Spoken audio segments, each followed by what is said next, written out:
किसी के दबाव में नहीं आएंगे, ना किसी के आगे झुकेंगे। ट्रंप की धमकियों के बाद ईरानी क़यादत का शदीद रद्द-ए-अमल सामने आ गया।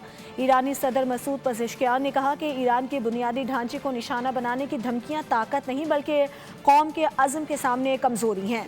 ईरानी फ़ौज के तर्जुमान ब्रिगेडियर जनरल अबुल फजल ने कहा कि हम हर धमकी का पहले से ज़्यादा सख्त और तबाहकुन जवाब देंगे। ट्रंप की ईरान पर सख्त और भरपूर हमले की धमकियां, ईरानी क़यादत भी सामने आ गई। ईरान का सख्त रद्द अमल, किसी भी दबाव के आगे ना झुकने का ऐलान।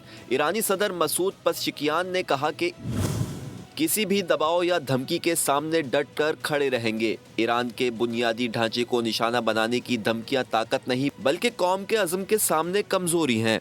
ईरानी फ़ौज के तर्जुमान ब्रिगेडियर जनरल अबू अल फजल शखरजी ने कहा कि हम हर धमकी का पहले से ज़्यादा सख्त और तबाहकुन जवाब देंगे।